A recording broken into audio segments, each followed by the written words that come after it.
본 방송에서 제공하는 투자 정보는 투자 판단에 대한 조언입니다. 방송에서 제공하는 주식의 가치, 가격 상승 및 하락에 대해서는 방송사에서 보장하지 않습니다. 실시간 정보 브리핑입니다. 최근 중국산 전기차 등에 대한 관세를 대폭 인상한 미국에 이어 유럽에서도 비슷한 조치가 취해질 경우 중국 산업의 재편이 가속화될 수 있다는 전망이 나왔습니다. 전문가들은 이에 대응할 중국의 대미 전략은 제한적이라고 분석했습니다. 두 번째 브리핑입니다. 우리 정부가 캄보디아 정부에 대한 대외 경제협력기금 차관 지원 규모를 기존 15억 달러에서 30억 달러로 2배 증액하기로 했습니다. 이번 약정 체결에 따라 캄보디아 정부에 대한 EDCF 차관 지원 규모는 2022년부터 2030년까지 30억 달러로 증액됐습니다. 마지막 브리핑입니다.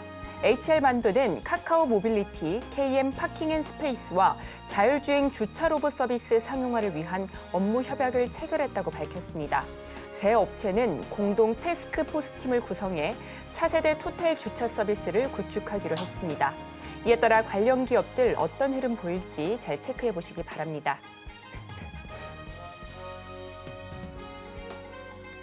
상한가 수익의 기회를 여러분께 매일 퀵 배송해드리는 상한가 로켓 배송 진행의 최유정입니다. 국내 증시 연휴로 쉬어가는 사이 매크로적인 환경이 우려를 불식시켰습니다. 미국에서는 물가 지표가 발표가 됐죠. 화요일 밤에 발표된 PPI 지수는 예상치를 상회했지만 어젯밤에 발표된 CPI 지수는 예상치에 부합했고요. 전월보다도 하락했습니다. 이에 따라 금리 인하 기대감이 커지면서 뉴욕 증시 3대 지수 모두 최고가를 경신하면서 모두 강세로 장을 마쳤습니다. 이 같은 훈풍이 오늘 국내 증시에도 고스란히 전해졌는데요. 코스피, 코스닥 모두 1% 넘는 강세로 출발해 각각 0.8%, 0.9% 강세로 장을 마쳤습니다. 오늘 우리 시장 안에서는요, 반도체 관련주 시장을 주도하는 모습이었고요. 유리기판, HBM, 3D 랜드 전반적으로 견조했습니다. 또한 저 PBR주 안에서는 호실적을 등에 업고 보험주 강한 움직임 보여줬고요. 또 전선주는 또다시 탄력 받아가는 모습이었습니다. 오늘장 정리와 함께 내일장 대응 전략 정말 제대로 세워보고 싶으시다면 오늘도 저희 방송과 끝까지 함께해 주시기 바라겠습니다. 그리고 종목 상담 필요하신 분들 위해서 저희가 실시간 상담 접수 받고 있습니다. 02-3153-2642로 전화 주시면 저희가 발빠른 상담 도와드리겠습니다. 또한 문자로도 신청하실 수 있는데요. 샵 0082로 문자 메시지 보내주시면 됩니다. 그리고 저희가 본 방송에서 제공하는 정보는 투자 판단에 대한 조언일 뿐 해당 주식의 가치와 수익률을 보장하지 않습니다. 서울경제TV는 자본시장 통합법을 준수하고 있습니다. 1:1 투자 상담이나 유서 수신행위 등 모든 불법 사항을 엄중히 금지하고 있고요. 또 서울경제TV, 서울경제신문은 당사의 브랜드입니다. 기타 유사 브랜드에 주의하시기 바라겠습니다. 자, 그렇다면 본격적으로 상한가 로켓 배송 달려갑니다.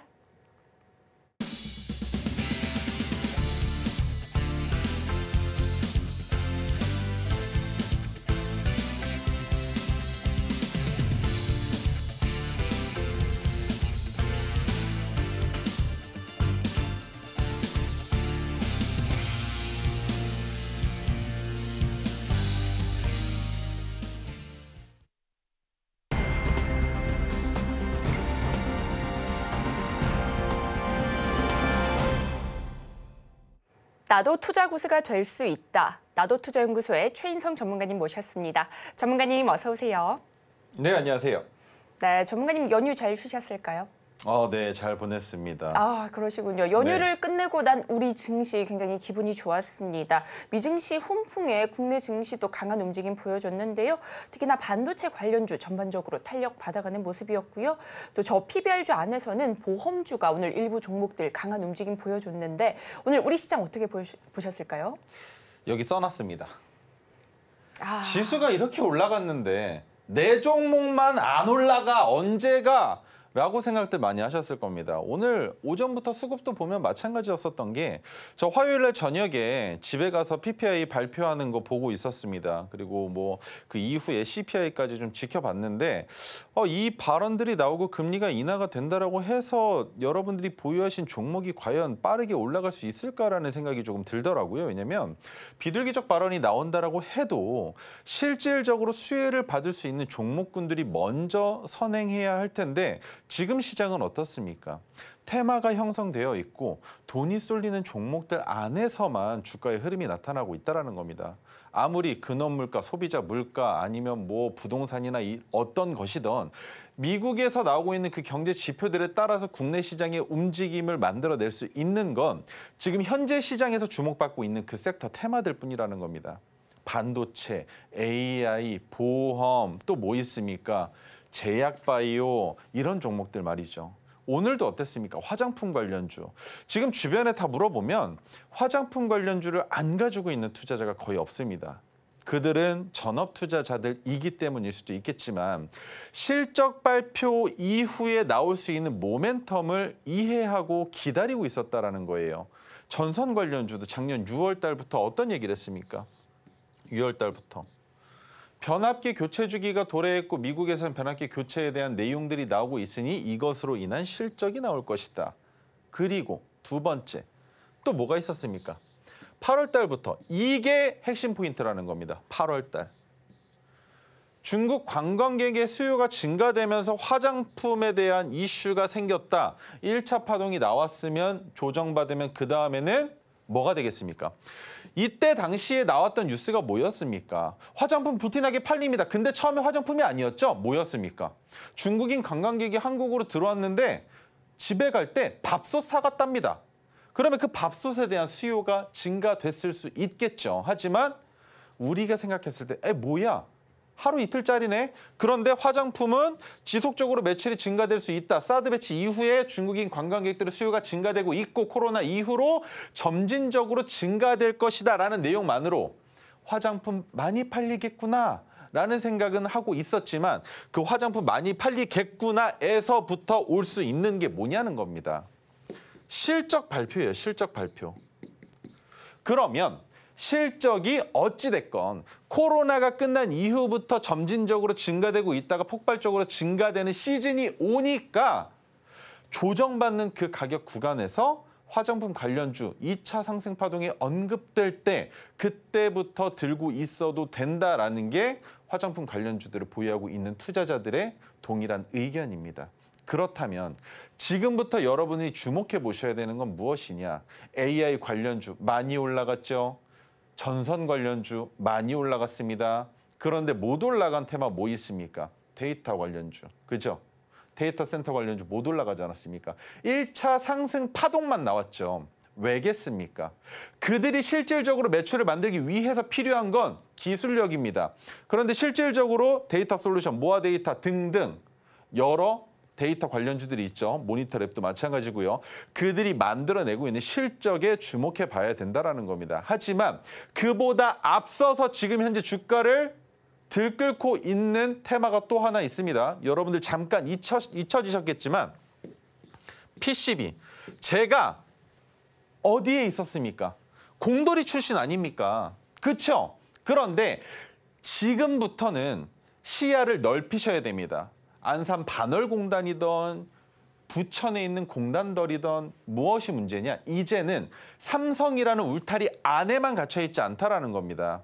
BH, 인터플렉스, 뉴플렉스 여러 기업들, 대덕도 마찬가지일 거고요. 아직까지 대덕 같은 경우에는 좀 고집이 세기 때문에 어떤 경향이 나올지 알 수 없습니다만 이번에 애플향으로 참여가 되는 기업이라면 매출액의 상승폭이 매우 클 수 있다는 거 꼭 기억하셔야 됩니다. 그 이유 중에 첫 번째로 보고 있는 게 왠지 6월 달에 아이패드 쪽에 AI 기술이 먼저 접목될 가능성이 조금 보여지고 있긴 하지만 아이폰에도 마찬가지로 기술이 접목될 가능성이 있고 애플카 포기한 줄 알았는데 포기하지 않았다라는 내용도 나오고 있고 원달러 환율이 올라간 상황에서 수출하는 거 아닙니까? 그죠? 핸드폰도 수출 아니겠습니까? 그렇다면 그로 인한 수출 기업의 수혜를 받을 가능성이 있지 않겠냐라는 겁니다.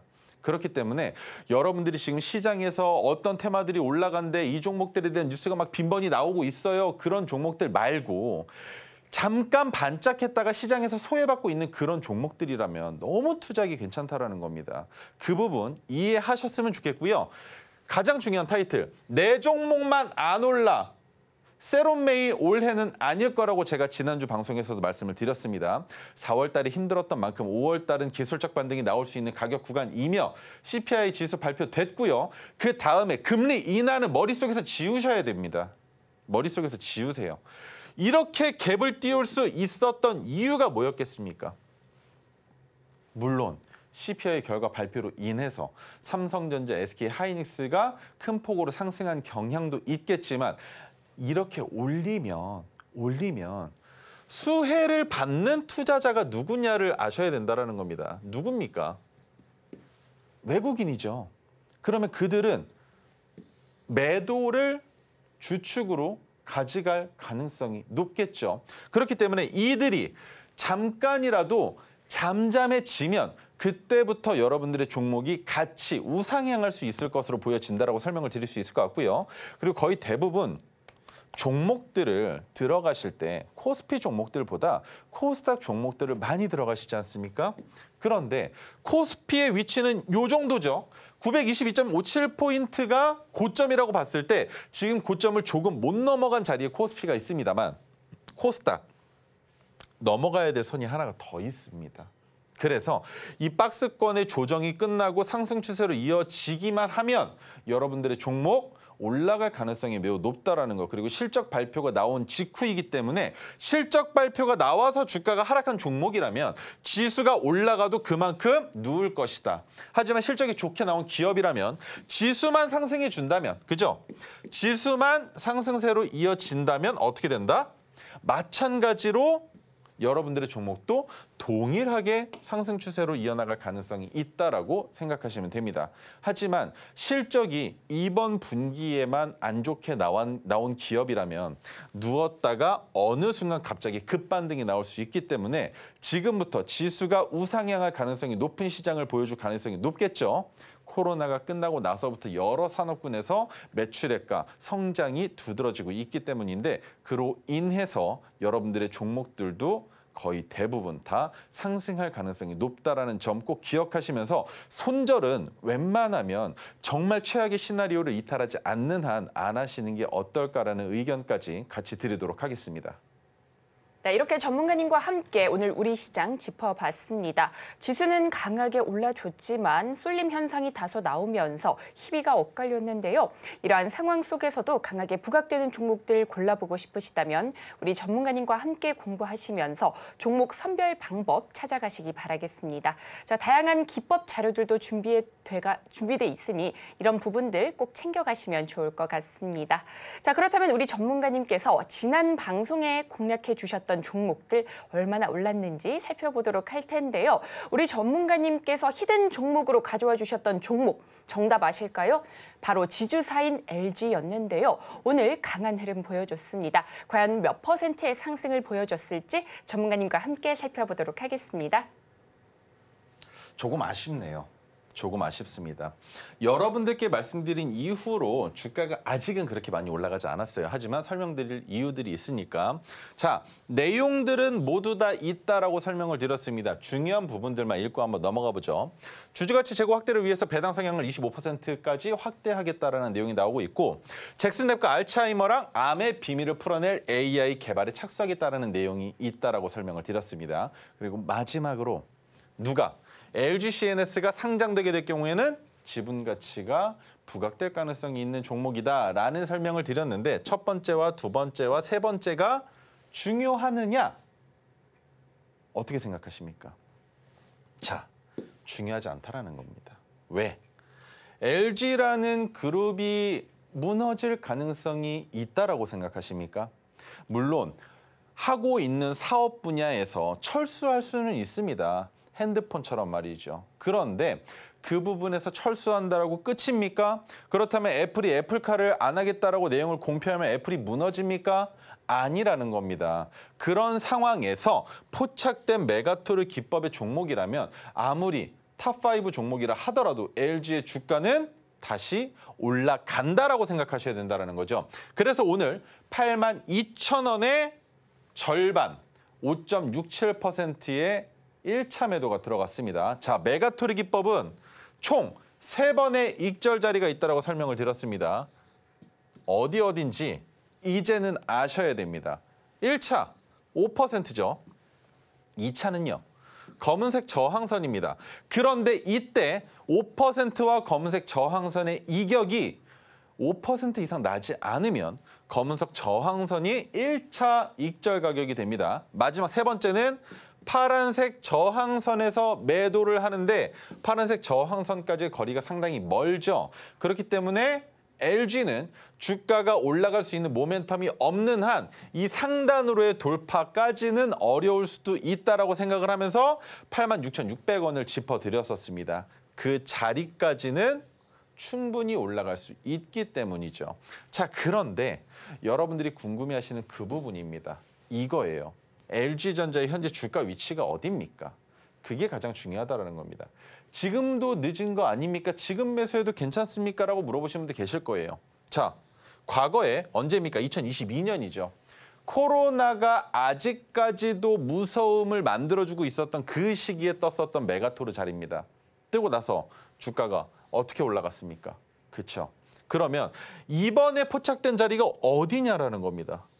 비슷한 자리 아닙니까? 그렇다면 이 종목은 어디까지도 갈 수 있다라는 겁니까? 대형주예요. 충분히 비중을 실을 수 있는 종목입니다. 근데 그런 종목의 주가가 바닥에 있다면 그 종목은 투자 안 할 이유가 없지 않겠습니까? 하지만 5% 가격 구간에서 이미 수익 실현을 했다며?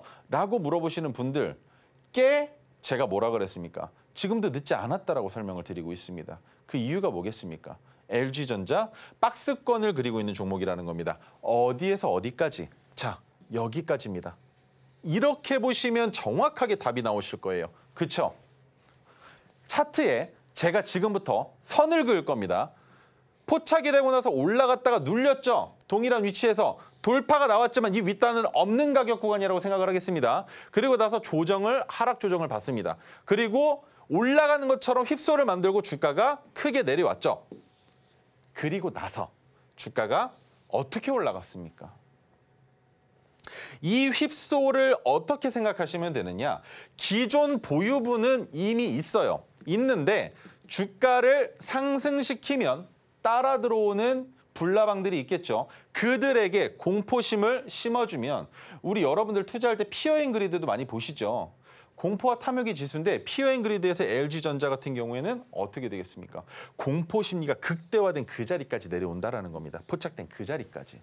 거기에서 아주 삽시간에 주가가 이렇게 올라갑니다. 몇 거래일 만에. 그런데 거기에서부터 또 내려왔죠. 내려왔는데 그 자리가 어디냐라는 겁니다. 그 자리가. 그렇다면 이 종목 아무리 내가 지금 잡는 게 막둥이는 익절을 하고 있는 그 자리라고 한다 하더라도 지금 이 위치는 뭡니까? 박스권의 중단이라고 볼 수 있는 겁니다. 고점까지의 거리가 남아있다라는 거죠. 안정적으로 수익을 낼 수 있는 가격 구간 86,600원도 있습니다. 거기에서 그 자리를 넘어가기 시작을 하면 안정적으로 마음 편안하게 기다리면서 익절을 잡아볼 수 있을 것이고 86,600원까지 올라갔는데 주가가 내려온다고요? 그러면 아유 수익 조금밖에 안 났네. 그냥 던져버리지 뭐 라고 익절하면 되는 리스크가 매우 적은 자리라는 겁니다. 그렇기 때문에 LG는 지속적으로 보셔야 된다는 설명을 드리도록 하고요. 두 번째 종목 포바이포입니다. 이 종목 같은 경우에는 AI, 광고, 영화, 콘텐츠 관련주인데 여러분 오늘 끝까지 시청하셔야 되는 이유가 여기 있습니다. 오늘 종목 블라인드로 나가겠지만 우리 유정 아나운서가 여러분들께 방송이 끝난 직후에 알려드릴 거예요. 그 종목 놓치시면 정말 후회하실 거고 그 종목에 대한 설명이 또 재밌습니다. 그렇기 때문에 끝까지 시청해 주셨으면 좋겠습니다. CS2024에서 AI 부문에서 자체 개발한 화질 고도화 AI 솔루션 픽셀로 혁신상을 수상한 기업이 누구다? 포바이포다라는 내용이 있습니다. 그리고 주가가 어떻게 됐다? 저가 매수세가 지속적으로 유입되면서 바닥이 확인되고 상승세를 이루고 있는 종목인데 포바이포 지금 자리가 어딥니까? 제가 보라색, 파란색, 녹색, 주황색, 빨간색, 검은색으로 선들을 그어놨는데요. 이 선들이 의미하는 게 무엇이냐? 검은색은 이탈하면 손절해야 되는 자리입니다. 주황색은 1차 매수 자리입니다. 빨간색은 2차 동일 비중 분할 매수하는 자리입니다. 그렇다면 1차 매수만 한 이후에 주가가 올라가게 되면 우리는 어떻게 한다? 녹색, 파란색, 보라색이 익절 자리가 된다. 하지만 어떤 식으로 익절을 해야 되느냐? 녹색을 넘어섰습니다. 그런데 조정받고 다시 반등하면 남은 물량은 보유지만 조정받고 하락하면 녹색 선을 이탈하면 익절이라는 거죠. 파란색도 마찬가지입니다. 올라갔다가 조정받으면 홀딩인데 이탈하면 익절이라는 겁니다. 보라색도 마찬가지로 사용하시면 된다는 거죠. 그 자리에 있으면서도 한 가지가 더 있죠. 뭡니까? 토르 신호가 포착됐었던 종목이라는 겁니다. 오늘 마찬가지로 올라갈 수 있음에도 불구하고 올라가지 못한 종목이라는 거죠. 아직까지 주가를 이미 화요일에 큰 폭으로 상승을 시켰는데 그래서 이거 큰일 났다. 이 종목은 언급할 수가 없겠구나라고 생각을 했는데 오늘 갭을 띄운 것도 아니고 그냥 음봉이 나왔습니다. 그런데 거래 대금이 없죠. 그렇다면 4x4 매수할 기회를 줄 가능성이 높은 기업이다라고 생각을 하시는 겁니다. 바닥 구간이잖아요. 바닥 구간이지 않습니까? 메가토르 신호까지 포착된 종목이지 않습니까? 그죠? 메가토르 신호가 2번 포착이 됐다라는 것. 첫 번째 신호에서 브레이크를 밟았는데 밀린 겁니다. 어떻게 밀렸겠습니까? 빗길에 차가 미끄러지듯 밀려서 한 번 더 포착이 됐는데 그 자리에서 어떻게 됐다? 지지되고 상승 추세로 이어가고 있는 상황이다라는 겁니다. 그렇다면 메가토르 기법으로 포착을 한 종목이면 어디가 목표가가 되겠습니까? 여기 검은색 선 보이시나요? 이 선까지 상승할 가능성이 매우 높다라는 거죠. 그렇다면 토르 기법으로 들어가는 게 아니어도 이 종목 진입해 볼 수 있는 여건이 충분히 있다라는 겁니다. 그렇기 때문에 4x4도 관심 갖고 보셔야 되겠지만 오늘 가지고 나온 종목 정말 재밌는 종목입니다. 물론 작년에는 이슈가 많이 나왔어요. 그 이슈들이 무엇이었느냐? 이거 기업을 가지고 장난치는 거 아닌가라는 내용들이 나왔지만 제가 그 부분 모두 다 오늘 허심탄회하게 설명드리도록 할 테니 끝까지 시청 부탁드리겠습니다. 네, 이렇게 전문가님과 함께 지주사인 LG 그리고 4x4까지 살펴봤습니다. 특히나 4x4의 경우 바닥 구간이고 메가토르 신호까지 포착이 됐기 때문에 앞으로 주가 흐름 긍정적일 것으로 예상이 되는데요. 정확한 매매 타점으로 수익 극대화 만들어 보고 싶으시다면 우리 전문가님과 함께 토르 기법으로 공부하시면서 스마트한 매매 전략 챙겨가 보시면 좋을 것 같습니다. 그리고 오늘도 우리 전문가님께서 시장에서 강하게 올라갈 종목들 챙겨 오셨다고 하시니 끝까지 많은 시청 부탁드리겠습니다. 그리고 종목 상담 원하시는 분들 위해서 저희가 실시간 상담 접수 받고 있습니다. 02-3153-2642로 전화 주시면 저희가 발빠른 상담 도와드리겠습니다. 신청이 밀려서 못 받으시는 분들도 많으시기 때문에 최대한 빠르게 전화 주시면 좋을 것 같습니다. 자, 그렇다면 오늘도 여러분들의 계좌 속 고민 저희가 해결해 드리겠습니다. 첫 번째 종목부터 열어보겠습니다. 첫 번째 종목은 덕성입니다. 매수가는 9,500원이고요. 비중은 10% 담으셨다고 합니다. 초전도체 관련주로 묶여있죠. 3거래일 연속 견조한 움직임 보여줬는데요. 오늘도 소폭 올라주면서 8,800원대에서 종가를 형성했습니다. 하지만 아직까지는 손실 구간이고 또 비중도 10% 정도 가지고 계셔서 고민이 많으실 것 같은데요. 이 종목 전문가님께 바로 여쭤보도록 하겠습니다. 우리 전문가님께서는 덕성 어떻게 보실지 궁금한데요. 전문가님 도와주세요. 다른 말씀 안 드립니다. 읽으세요. 초전도체가 나올 거예요. 네. 이때 상승분. 우리 국내 증시를 아주 망가뜨려 놓은 주범이었죠. 그리고 나서 또 한 번 연구원들의 언급으로 인해서 주가가 올라갔고 또 한 번 주가가 올라갔는데 자, 이 구간에서 여러분들이 주목해 보셔야 되는 건 초전도체 관련주 중에 뭐가 있다? 세력들의 작전주가 있다라는 겁니다. 그렇기 때문에 그로 인해서 초전도체 관련주들의 주가가 올라갔는데 그 종목의 손바뀜이라고 느껴지는 내용들이 포착이 됐기 때문에 마지막 한 방이 나올 가능성이 있다라고 보고 있고요. 그리고 의아한 부분이 있습니다. 덕성 같은 경우에 초전도체가 아니라면 아래 보면 빨랫줄처럼 많은 선들이 있는데 이 선까지 내려와야 정상이죠. 근데 올라갔다가 그 자리에서 지지가 되고 두 번째 반등이 나왔을 때는 저점이 높아졌어요. 그죠? 그리고 세 번째 고점을 찍었을 때는 고점을 높여놨는데 저점이 동일합니다. 그렇다는 말은 초전도체 조만간 한 번 또 올라갈 가능성이 있다라는 거죠. 하지만 여러분, 초전도체는 상용화가 되기까지 걸리는 시간을 최소 10년은 더 주셔야 됩니다. 너무 이릅니다. 지금 2차 전지 시장을 바라볼 때 여러분들이 80년대부터 2차 전지를 생각하셨다라면 그럴 수도 있겠네요라고 할 수 있겠지만 연구의 성과가 나오기 시작한 건 1978년인가 그렇습니다. 2차 전지 쪽이. 그런데 그 성과로 인해서 다른 기술의 개발이 들어가고 상용화까지 가는데 걸린 시간이 대략적으로 9년 정도 걸렸어요. 밀레니엄이 지난 이후부터 2차 전지와 전기차에 대한 연구가 진행이 됐었고 그로 인해서 나온 기업이 테슬라가 먼저가 아닙니다. 하이브리드가 먼저였죠. 왜 하이브리드를 만들려고 했습니까? 일본에서. 내연기관만으로는 아무래도 오존층의 파괴를 막을 수 없다라는 것, 자연재해적인 부분을 어느 정도는 감소시켜야 된다라는 그런 국가적인 이슈들도 있었지만 더 큰 이유는 태양에서 발생되는 그 열을 오존층이 점점 파괴되면서 들어오는 그 자외선과 적외선을 에너지화 시켜서 원동력을 만들 수 있는 기술을 개발하고 싶었다라는 게 핵심입니다. 그런데 처음 테슬라에서 전기차를 판매할 땐 어땠습니까? 국가에서도 지원금을 줬었죠.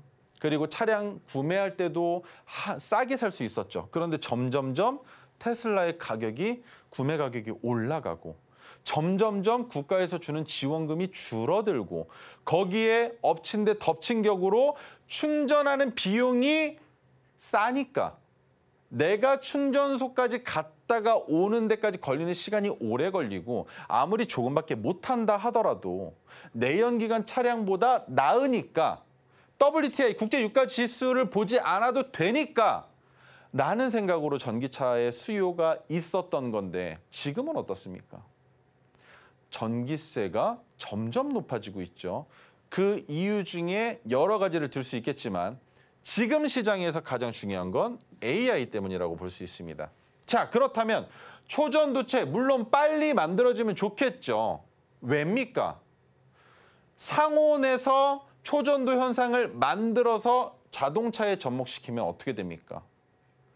멈추기만 하면 무한히 갈 수 있는 원심력을 만들어낼 수 있는 기술 아닙니까?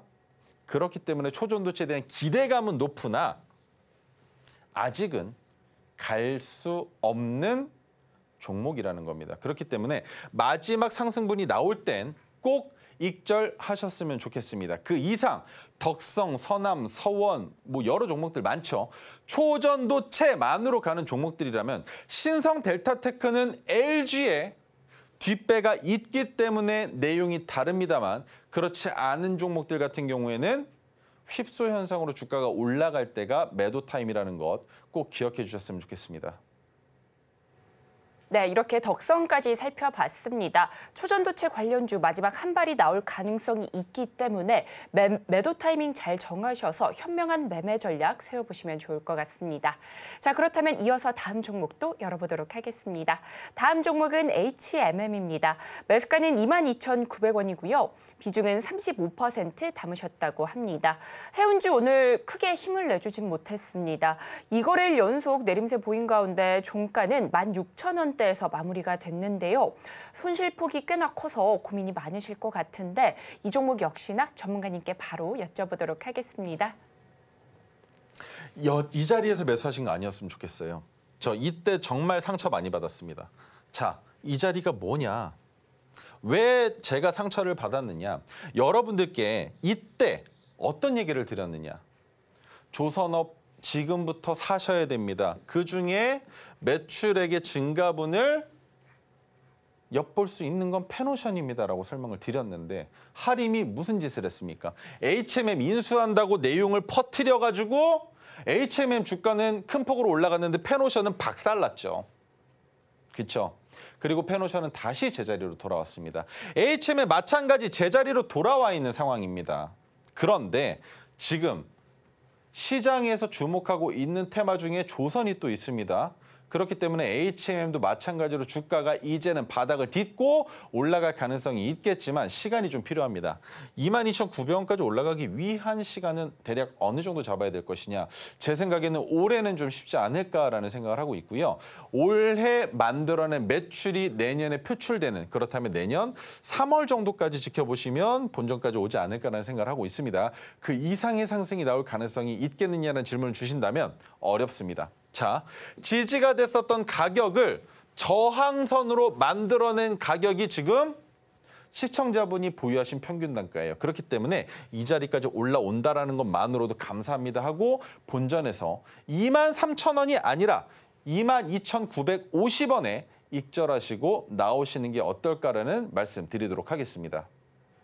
네, 이렇게 전문가님과 함께 HMM까지 살펴봤는데요. 23,000원이 아닌 22,950원에서 익절 전략 잡아주셨습니다. 자, 그렇다면 이어서 다음 종목도 열어보도록 하겠습니다. 다음 종목은 하나투어입니다.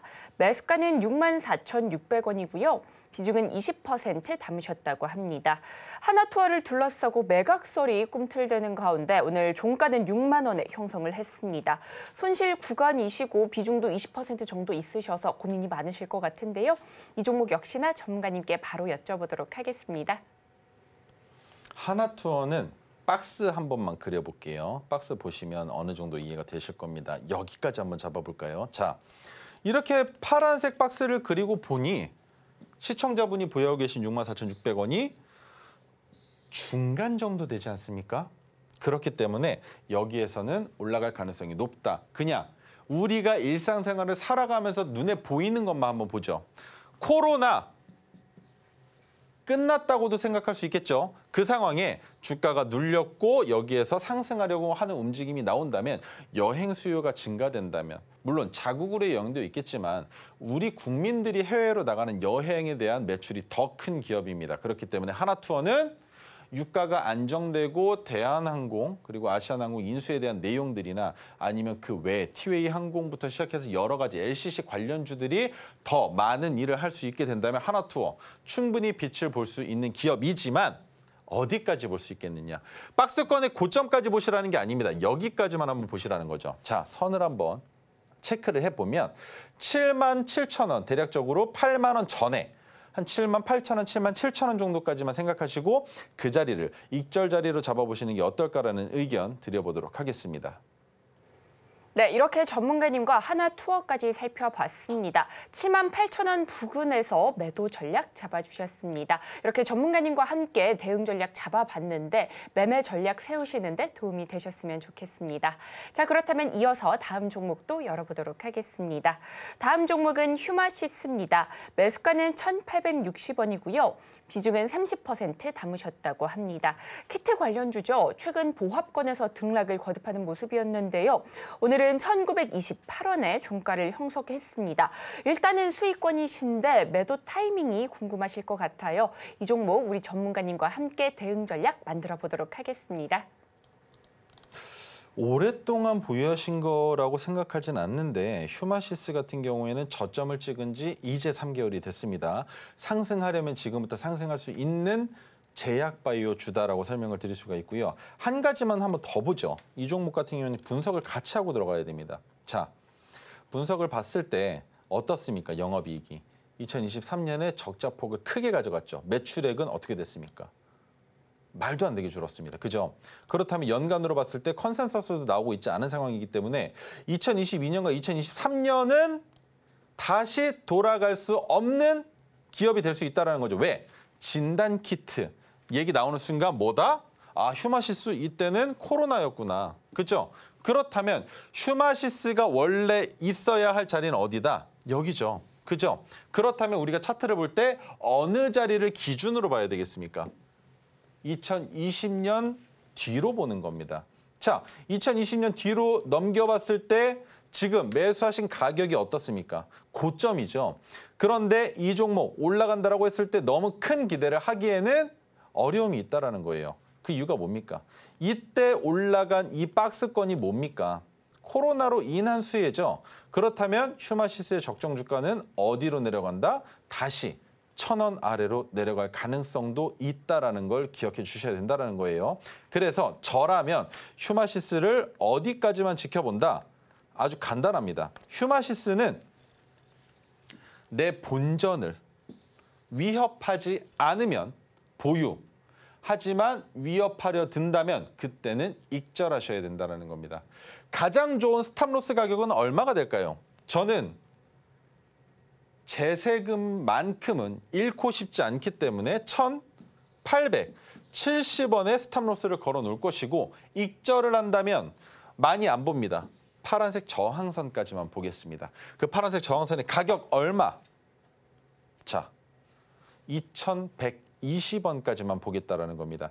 그 이상으로 올라가는 건 올라가주면 좋겠지만 휴마시스가 지금 당장엔 내용이 없는 종목이기 때문에 그 내용을 만들어내기 이전까지는 적정 주가를 찾는 정도의 움직임만 보여줄 뿐 그 이상의 상승이 나오는 것은 오히려 과대 상승으로 보여질 수 있다는 겁니다. 수급으로 인한 제약바이오주들의 상승이 기대되는 이 시즌에 휴마시스의 주가가 올라가는 건 단순히 기업이 무언가를 매출을 만들 수 있는 내용이 있어서가 아니라 투자자들이 주가를 끌어올려서 수익 실현을 하기 위한 상승으로 생각하시고 그 이상은 안 보시는 게 좋겠다라는 의견 드리도록 하겠습니다.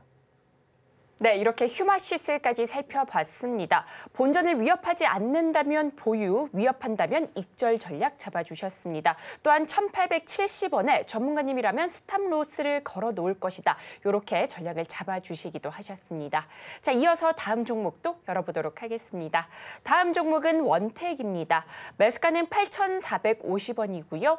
비중은 30% 담으셨다고 합니다. 미용 의료기기 관련주죠. 다소 부진한 실적을 내놓으면서 흔들리기도 했었는데요. 오늘은 8,130원에 종가 형성했는데 비중이 30% 정도로 작지 않아서 일단은 고민이 좀 있으실 것 같습니다. 이 종목 역시나 전문가님께 바로 여쭤보도록 하겠습니다. 원택 같은 경우는요. 지켜보셔야 되는 자리에 선 몇 개만 한번 그어보겠습니다. 첫 번째, 5,350원 하나 그어보고요. 이 자리를 이탈한다면 원택은 그 다음부터는 돌아올 수 없는 강을 가게 될 수도 있습니다. 두 번째로 봐야 되는 자리 어디? 첫 번째 상승이 나오고 나서부터 나오고 있는 파란색 저항선들이 있는데 이 선들의 큰 의미가 없습니다. 왜? 최근 만들어졌었던 저점만 이탈하지 않는다면이라는 원칙을 만들어 놓으면 되는 거예요. 그래서 7,600원이라는 선을 하나 또 그어보겠습니다. 이렇게 선을 긋고 보니까 어떻습니까? 아무리 실적이 나쁘게 나왔어도 그 실적을 뒷받침해 줄 수 있는 내용들이 있다면 7,600원 이탈할 가능성 크지 않을 겁니다. 하지만 7,600원을 이탈한다면 차라리 잘 됐습니다. 매수가가 그렇게 높지 않으시기 때문에 7,600원을 이탈하면 그때는 손절하시고 그다음에 어디에서 진입을 하느냐. 그게 가장 궁금하실 거예요. 손절을 했는데 복수를 하고 싶다라는 생각하시죠. 확실한 자리가 있습니다. 주가가 내려갔는데요. 내려갔는데 다시 8,450원까지 올라온다? 그러면 8,450원에 다시 잡을 수 있습니다. 이해가 잘 안 되시죠? 왜 그렇게 해야 되느냐? 그러면 7,600원까지 갔을 때 안 팔고 기다려서 8,450원 오면 되는 거 아니냐? 아니죠. 여기까지 내려가면 어떻게 하실 건데요? 5,350원까지 내려오면 이때는 신규 매수 관점으로 들어갈 수 있는 종목입니다. 왜? 기술적 반등을 만들어낼 수 있으니까. 하지만 보유한 상태로 기다리면 추가 매수해봤자 평균 단가에서 본절하면 다행일 정도로밖에 기술적 반등이 안 나올 수도 있다는 거예요. 그렇기 때문에 7,600원을 깨고 내려간다는 건 어디까지 내려갈지 알 수 없기 때문에 손절하라고 말씀을 드리는 건데 손절하고 났더니 다시 올라온다? 그러면 뭐가 됩니까? 아, 바닥이 맞다라는 겁니다. 조금의 차이는 있었지만 하프 라운드 피겨인 7,500원이 지지선이 될 수 있는 것 아니겠습니까? 어디가 지지선이 될지 알 수 없잖아요. 왜? 7,600원에서 7,500원까지 10틱밖에 차이가 나지 않습니까? 한 번에 누군가 집어 던지면 7,500원이 아니라 7,490원, 80원까지만 찍고 반등이 나올 수도 있는 겁니다. 그 정확한 저점을 알 수 없기 때문에 7,600원을 잡아드린 거고, 그럼에도 불구하고 다시 10% 반등을 보여준다라는 건 쌍바닥이 확인됐다라고 보시면 돼요. 주가가 올라갔다가 내려왔는데 다시 내리찍고 반등이 나올 수 있는 자리에서 상승 추세로 이어지면서 8,450원까지 온다면 어디를 익절 자리로 잡는다? 여기까지 보시는 겁니다. 그 이상으로는 못 보겠죠. 왜? 실적이 안 좋게 나왔기 때문에 주가가 개파락으로 시작을 했는데 여기까지 다시 올라온다라는 건 실적이 작년에는 안 좋게 나왔지만 지금부터 실적을 만들어낼 것들이 있으니까 이 자리 넘어가겠지가 아니라 이 자리를 확실하게 넘길 수 있는 시기는 어디입니까? 그 실적을 발표하고 넘기는 게 더 좋다라는 거예요. 그 말인 즉 7,600원의 바닥이 완성이 된다면 해당 가격 구간을 박스권으로 만들고 그 다음 분기까지 박스권의 장세를 그릴 가능성이 있다라는 겁니다. 그렇기 때문에 원택은 손절선 꼭 지켜주시고 다시 진입하신다면 지금 매수하셨던 그 가격, 나쁜 가격 아니라는 점 설명을 드리면서 주가가 만에 하나 너무 큰 폭으로 하락을 하게 될 경우에는 5,350원은 기술적 반등이 나올 수 있는 가격 구간이기 때문에 신규 매수 가능하다라는 의견까지 같이 드리도록 하겠습니다. 네, 이렇게 원택까지 살펴봤습니다. 손절가 7,600원 잡아주셨고요. 바닥을 확인한 후에 반등세가 나오게 된다면 8,450원 잘 체크해보시고 매매 전략 잡아보시면 좋을 것 같습니다. 정말 아쉽지만 오늘의 상담은 여기까지인데요. 하지만 전문가님과 공부는 언제든지 하실 수 있는 거 아시죠? 우리 전문가님의 기법 자료도 받아보시고 궁금증들 해결해 나가시면 좋을 것 같습니다. 자, 이어서는요. 시장에서 강하게 부각될 종목, 오늘도 전문가님께서 엄선해 오셨다고 하시니 끝까지 채널 고정 부탁드리겠습니다.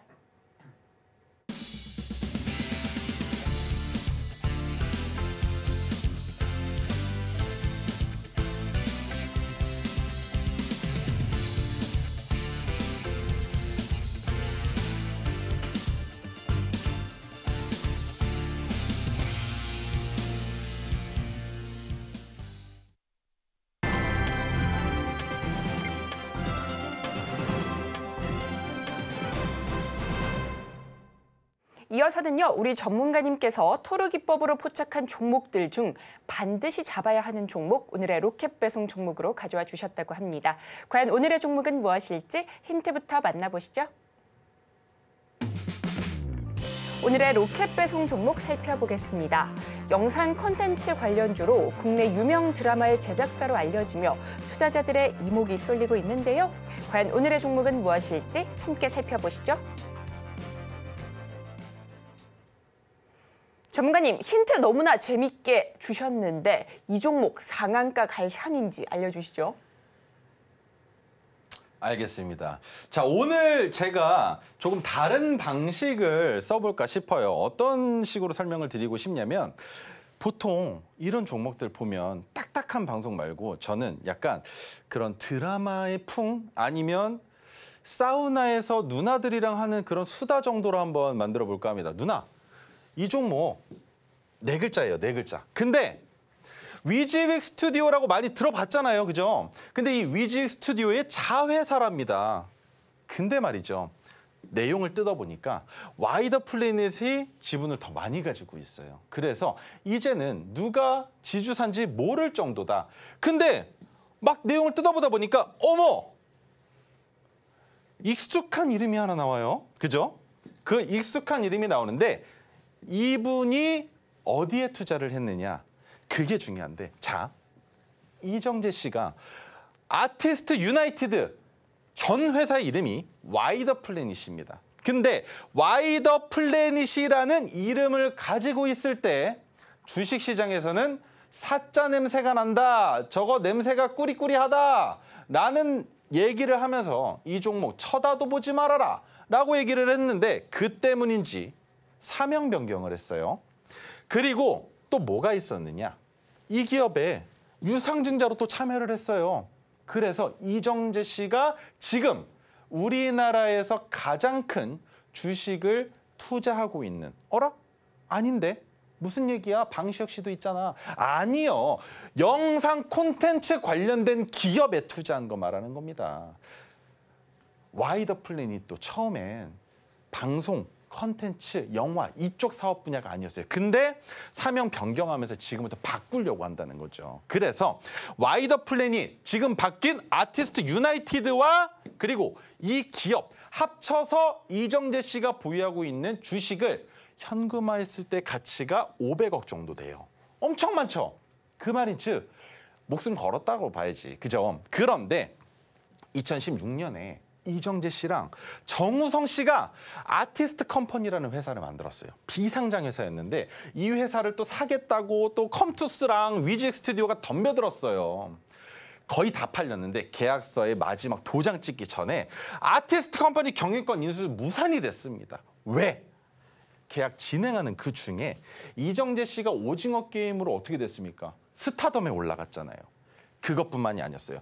정우성 씨가 고요에 받아 제작자로 참여를 했는데 또 여기서 또 제작자로서 성공할 만하다라는 내용이 나왔다라는 거예요. 그러면 바꿔야죠. 내용 바꿔야죠. 아티스트 컴퍼니의 가치가 겨우 1,050억밖에 안 되지 않을 거라는 겁니다. 만든 사람들 누구누구다.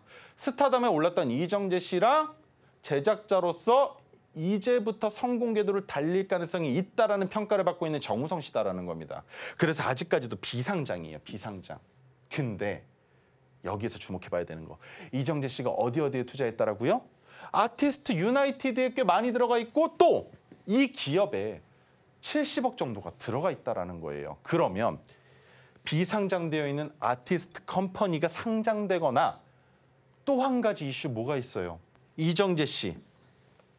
더러우니까 한 번만 지울게요. 뭐 하고 있습니까 지금? 오징어 게임 2 언제 나온답니까? 올해 11월 이후에 나온다라고 얘기가 나오고 있지 않습니까? 그때 우리 어땠습니까? 오징어 게임 나왔을 때. 오징어 게임 관련주 주가 올라간 거 눈으로 다 봤잖아요. 그죠? 그러면 이정재 씨가 오징어 게임 2로 본점만 찾아가도 외국에서의 투자가 들어올 가능성이 매우 높다라는 겁니다. 그렇다면 다시 한번 한국을 알리는 계기가 되면서 이정재라는 캐릭터에 관심을 갖고 있는 투자자들이 어디로 몰린다?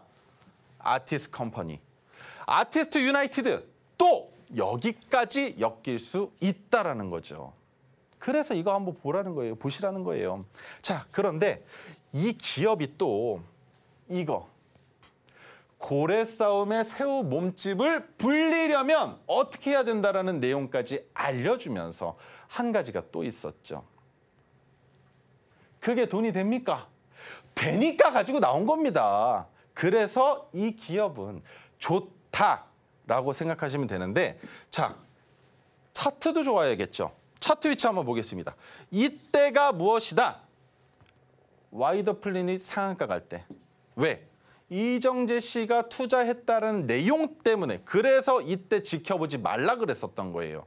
그런데 지금은 누울 만큼 누웠습니다. 장기 차트 보여드릴 건데 보여드리기 전에 120을 중기 차트로 봤을 땐 누웠다. 어디까지 누웠느냐? 여기를 박스권으로 생각을 해본다면 그죠? 그 박스권에까지 누웠다가 반등이 나오고 있는 구간 아닙니까? 자, 여기까지 보면은 답답하니까 이렇게 보여드릴게요. 어메메 뭐야 이거? 어디까지 내려간 거야 지금?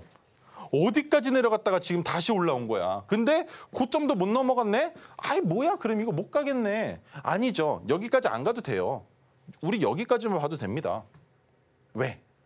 메가토르 신호가 포착된 자리니까. 그런데 여기까지만 봐도 몇 퍼센트? 50%가 나와요. 장기 투자 관점으로 들고 가기도 너무 좋은 기업이라는 거죠. 무너질 가능성이 있겠습니까? 최근에 카페24 뭐 때문에 올라갔습니까? 구글이 유상증자로 참여했다라는 내용. 또 틱톡 이슈가 있긴 하지만 틱톡도 마찬가지, 너튜브도 마찬가지. 뭐로 인한 수익이 나오고 있습니까? 광고와 그로 인한 판매 실적으로 수익이 나오고 있죠. 그런데 OTT 사업군 마찬가지가 될 수 있다는 겁니다. 언제부터인지 모르겠어요. 유년기를 지나고 성인이 되고부터 드라마나 방송을 볼 때마다 눈살이 찌푸려지는 경우들이 많은데 그게 뭐냐? 간접 광고. 꼭 그 광고를 하기 위한 흐름을 만들 것 같은 드라마나 영화들이 있었다라는 겁니다. 하지만 지금부터 뭐 한다? 그냥 대놓고 해도 된다라는 거예요. 방송통신위원회의 심의에 따라서 바뀔 수는 있겠지만 넷플릭스에서 만드는 넷플릭스 오리지널은 그것에 대한 범주의 해석이 오묘합니다. 그렇기 때문에 이 기업 바닥을 찍었고 어떤 투자자로 인해서 주가가 올라간 적이 있으면서 다시 바닥까지 내려왔다면 이 기업 또 올라갈 가능성이 매우 높은 기업이다라는 거죠. 자, 그렇다면 이 기업의 이름을 여러분들께서 들으시려면 우리 유정 아나운서님께서 한몫해 주셔야 될 것 같은데 부탁드리겠습니다. 네, 오늘의 히든 종목 영상 콘텐츠 관련주로 유명 배우가 지분을 가지고 있어서 시장에 이목이 쏠리고 있습니다. 특히나 오징어 게임 2 출시를 앞두고 투자자들의 기대감도 커지고 있는데요. 히든 종목 정답은 방송이 끝난 뒤에 공개가 됩니다. 방송은 끝나더라도 정답은 챙겨가셔야겠죠. 여러분들의 성공 투자를 기원합니다. 자, 그렇다면 오늘 저희가 다뤘던 내용 핵심 정리해보겠습니다. 오늘의 핵심 살펴보겠습니다. 종가 베팅으로 강한 수익 만들어보고 싶으시다면 토르 기법 이용해 보시기 바랍니다. 이어서 살펴본 LG, 배당 성향 25%로 확대되며 시장에 이목이 쏠리고 있습니다. 마지막으로 오늘의 히든 종목 컨텐츠 관련주로 유명 드라마의 제작사로 알려지며 투자자들의 기대감 더해지고 있습니다. 지수 흐름이 강하게 나오더라도 개인 투자자들은 소외받는 시장이 연출될 수 있습니다. 이러한 상황 속에서 탄력적으로 부각받는 종목 공략해보고 싶으시다면 전문가님과 함께 공부하시면서 스마트한 매매 전략 챙겨가 보시기 바라겠습니다. 그리고 저희가 본 방송에서 제공하는 정보는 투자 판단을 위한 조언일 뿐 해당 주식의 가치와 수익률을 보장하지 않습니다. 저희가 준비한 소식은 여기까지입니다. 저희는 내일 이 시간에 다시 또 찾아뵙도록 하겠습니다. 오늘도 시청해주셔서 고맙습니다.